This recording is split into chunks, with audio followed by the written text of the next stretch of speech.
జయశంకర్ భూపాలపల్లి జిల్లా కేంద్రంలో ఉన్న 100 పడకల ఆసుపత్రిలో సిటీ స్కాన్, ఎంఆర్ఐ స్కాన్ ఏర్పాటు చేయాలని ఆమ్ ఆద్మీ పార్టీ జిల్లా కన్వీనర్ నాగుల అరవింద రాష్ట్ర ప్రభుత్వాన్ని డిమాండ్ చేశారు.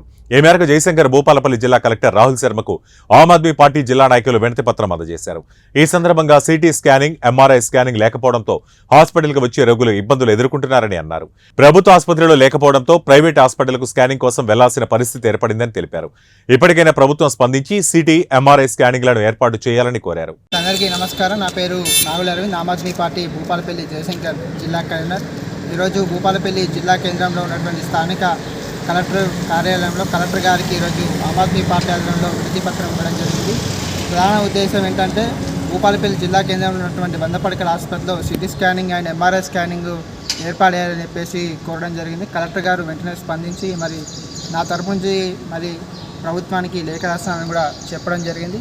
ప్రధానంగా ఇక్కడ సిటీ స్కానింగ్, ఎంఆర్ఐ స్కానింగ్ లేకపోవడంతో మరి రోగులందరూ కూడా ఇబ్బంది పడాల్సి వస్తూ ఉంది. మరి సమస్య మరి సిటీ స్కానింగ్ ఒకవేళ డాక్టర్ గారు రాస్తే మరి ప్రైవేట్ హాస్పిటల్కి కానీ మరి హన్మకొండ, హైదరాబాద్ పోవాల్సిన పరిస్థితి ఏర్పడుతూ ఉంది. మరి సమస్య ఏదో తెలియకపోవడంతో మరి రోగులందరూ కూడా అక్కడ పోయేలోపే చనిపోతున్న పరిస్థితి ఉన్నది. కాబట్టి మరి రాను ఇంకా అభివృద్ధి అయ్యేటువంటి ఏరియా కాబట్టి, జిల్లా కేంద్రం కాబట్టి చుట్టుపక్కల ఉన్నటువంటి గ్రామాలకు హాస్పిటల్ ప్రధానంగా ఉన్నది. కాబట్టి ఖచ్చితంగా ఈ జిల్లా కేంద్రంలో ఉన్నటువంటి 100 పడకల ఆసుపత్రిలో ఎంఆర్ఐ స్కానింగ్, సిటీ స్కానింగ్ ఏర్పడాలని చెప్పేసి డిమాండ్ చేస్తా ఉన్నాం. లేని పక్షంలో ఆపాదనలో పెద్ద ఎత్తున ఆందోళన కార్యక్రమాలు చేస్తామని ప్రభుత్వాన్ని హెచ్చరిస్తా ఉన్నాం. మరి కలెక్టర్ గారు స్పందించి త్వరలో ఏర్పడే విధంగా నేను కృషి చేస్తానని చెప్పడం జరిగింది. మరి కలెక్టర్ గారు మరి దాని మీద ప్రత్యేకమైన దృష్టి పెట్టాలని చెప్పేసి కలెక్టర్ గారిని కోరుతా ఉన్నాం.